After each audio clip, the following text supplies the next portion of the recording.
Have you seen those people with perfect, glowing skin and thought, how on earth have they done this? Because same. For the longest time, I felt like no matter what I tried, the overpriced serums, the DIY masks, the TikTok hacks, my skin just looked dull, tired, and honestly, kinda dusty. I had uneven texture. It was just not giving at all. I used to think clear skin was pure luck, something that only happened to the lucky few. But after a whole lot of trial, error, and some questionable TikTok hacks, I finally cracked the code and found a routine that actually worked. So today, I'm gonna show you every step so you can finally take your skin from this to this. But first, let me quickly tell you what wasn't working. Because if you're doing any of this, you might be low-key sabotaging your skin. Stop touching your face! Like seriously, I was out here wondering why my cheeks had more bumps than a dirt road. And then I realized I was touching my face with the same hands that were holding onto escalator rails. And do you know how many germs are on there? Way too many!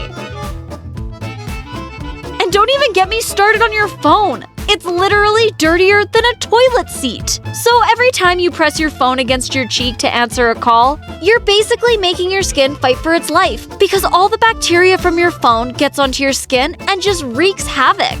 I started wiping my phone down with alcohol wipes daily, and trust me, the difference was unreal. Okay, rant over. Let's get into the actual routine.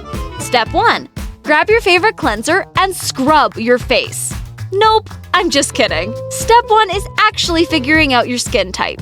You can copy an influencer's 10-step routine all you want. But if you and your fave have different skin types, you're just wasting your time and money. Like, she might be slathering on thick moisturizers because her skin is dry. But if you have oily skin and use the same stuff, you're just clogging your pores for no reason.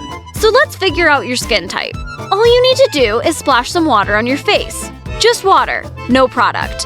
And let it air dry. Don't pat it with a towel, don't fan dry yourself dramatically, just chill and let your skin do its thing. After about an hour, go back to the mirror and take a good look. If it's shiny all over, especially the forehead, nose, and chin, you've got oily skin. If it feels tight, dry, or flaky, you've got dry skin. And if your T-zone is shiny but your cheeks are dry, you have combination skin. Now that you know what you're working with, you can actually pick products that make sense for you. Let's start with the basics. Cleansers. If you have oily skin, you want to look for a gel or foaming cleanser. These help wash away excess oil and grime without stripping your skin completely. Look for ingredients like salicylic acid, niacinamide, or tea tree oil. They'll help with oil control and keeping your pores clear. And if you have sensitive skin, go for a non-foaming cleanser that won't irritate or dry out your skin. You can also use rose water because it is very gentle. It's so mild and soothing, I even use it for both my face and body. Another thing I do is moisturize my body and face. And yes, even if you have oily skin, you still need to do this step. I know it sounds completely counterproductive, but starving your skin of moisture actually makes it produce more oil. What you need to do is use a lightweight, oil-free gel or lotion like one of these right here. And don't even think about using Vaseline because it can be too heavy for your skin.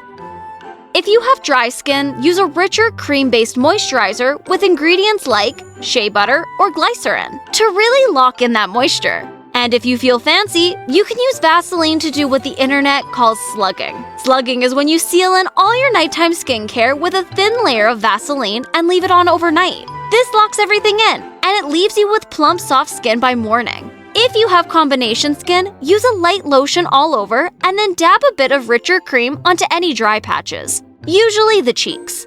This keeps your T-zone balanced while giving parched areas extra love. Step 3 is sunscreen. And no, it's not optional.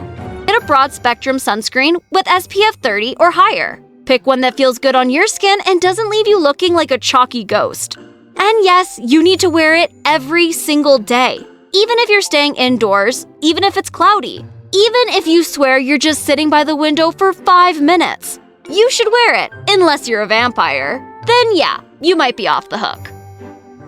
Now that we've covered the basics, cleanse, moisturize, and sunscreen, let's talk about the fun stuff, like serums, spot treatments, masks, and eye creams. All the fun little bottles that make your little shelf look like a mini Sephora. First up, retinols. Retinols are like the secret sauce for clearer, smoother skin. They help with acne, wrinkles, and dark spots. Seriously, they make most people's skin look younger, smoother, and healthier. But they're powerful, so start slow. Just use them once or twice a week at night. We also have serums. If you're looking for that extra glow, serums are the secret weapon that will get you there. They have nutrients and antioxidants that will make you look like you've been drinking water for 72 hours straight. If you have dry skin, go for hydrating ingredients like hyaluronic acid. And if you have oily skin, use salicylic acid and niacinamide to control oil and keep those pores clear. Now, let's talk about exfoliation, aka the part where we gently bully our dead skin cells into leaving.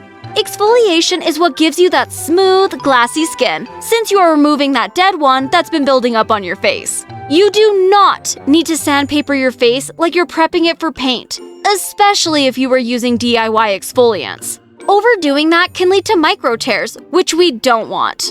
If you are using a gentle chemical exfoliant, something with AHAs or BHAs, you want to exfoliate only 1 to 2 times a week. Anything more, and you're just asking for trouble. If you use a DIY scrub, only use the ones that have tiny particles that won't scratch and irritate the skin if you go too hard. Try using something like yogurt. It contains lactic acid, which is a natural AHA, and can gently exfoliate without all the harsh scrubbing. It's not just about what you put on your face. It's also about what you put in your body. When I cut back on processed sugar and dairy, I noticed a massive difference in my skin. Why? Because both of those things can mess with your insulin levels, which spikes inflammation and leads to breakouts. By swapping regular milk for almond milk and cutting back on sugar, my skin was less irritated, and my breakouts way fewer. But the real game changer was also hydration. Drinking more water kept my skin hydrated from the inside out. When your skin is dehydrated, it can't do its job properly, and that can lead to dryness, dullness, and even excess oil production as your skin tries to compensate. Also, I added more whole foods to my diet. Things like fruits, veggies, and protein. These foods support skin repair. Also, foods like berries, avocados, nuts, and green leafy vegetables are full of skin-loving nutrients that help your skin stay smooth, firm, and glowing. So eating better and drinking water was my secret sauce to clearer, healthier skin. But let's be real. Those pesky pimples still like to show up right before an important event. And drinking enough water didn't always do the trick. Here's what actually worked for me. Skin icing. Holding an ice cube over the pimple for a few minutes literally worked like magic. But hold up, don't just slap that ice cube straight onto your skin. Direct contact with ice can cause irritation or even a cold burn. So you should wrap it up in a cloth and gently glide it over your face for about a minute to get all the benefits without damaging your skin. Now, before you come for me in the comments, I know that ice isn't a miracle cure. When all else fails, I swear by sulfur spot treatments. You simply take a small amount of the treatment and apply it directly to the pimple. Leave it on the affected area for a few hours or overnight. You'll start noticing the pimple drying up and swelling will reduce. Finally, let's talk about the most important step of all: consistency. Listen, I know we all want that immediate glow up. Like you do one face mask and start squinting at the mirror like, why am I not glowing yet?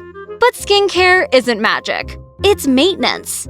The real glow comes when you stick to your routine, not just when you feel like it, not just before a big event, but every single day, morning and night. If you've tried these tips and have any of your own skin-saving secrets, drop them in the comments. We all could use a little extra help on our skincare journey.